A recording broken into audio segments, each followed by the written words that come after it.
So the Champions League final is over, but the banter has only just begun. First of all, congratulations to PSG, back-to-back Champions League winners and fully deserving champions. But Arsenal, what was exactly that game plan? Look, I know defending is a part of football. Every great team needs to know how to defend. But when people call you the best team in the world, surely there has to be more to your game than sitting deep, surviving the pressure and praying for a set piece. At the 120th minute, when Arsenal won that last corner, I was terrified. Because imagine if they had actually scored. Nuke the whole generation. That would have been like the villain ending. That would have been like Voldemort taking over Hogwarts. Like the final boss defeating the main character and the credits just rolling. That would have been the darkest timeline. Thankfully, the footballing gods had other plans. Because if Arsenal had won the Champions League through a last-minute corner after spending most of the match defending, we would have never heard the end of it. And can we talk about David Raya for a second? Because I honestly still have no idea what he was doing for the penalty. I mean, fair play, he did save one penalty in the shootout. So clearly the man knows something that I don't. And honestly, at least Raya had something to do. The PSG goalkeeper barely had to make a save all game. Arsenal spent so much time defending that the poor guy probably could have bought a deck chair onto the pitch. And the ironic thing is that Arsenal actually scored a brilliant open play goal in the final while PSG needed a penalty to equalize. But anyone who watched that match could see the difference in approach. PSG wanted to play football, PSG wanted to attack, PSG wanted to create. Meanwhile, Arsenal spent a large part of the game trying to stop PSG from doing these things. And there's nothing wrong in being defensively solid. Honestly, is this what we think when we think about the best team in the world? Is it just sitting back, defending, and probably getting lucky, and then somehow getting the ball, going into the box, diving, then asking for a penalty, and crying all of the social media if they don't get an undeserving penalty, and also almost foul the player whenever they get a corner or a set piece, and pray that everything goes into their way? Is that what modern football should be? Is that what people want? No.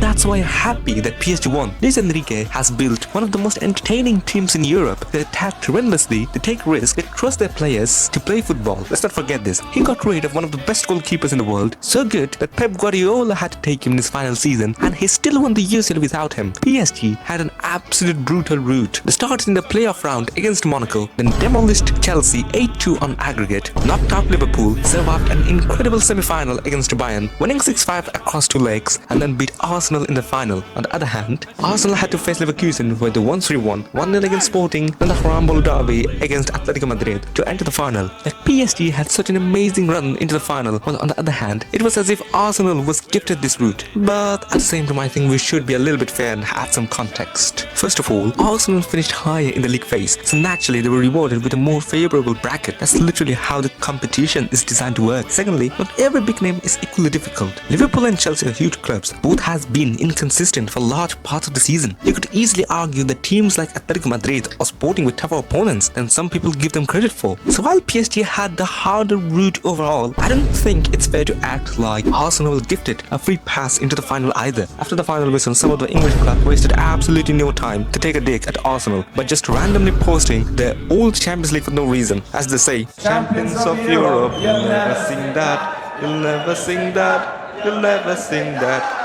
Champions of Europe. Meanwhile, on the other hand, this was Paris after whatever result it was.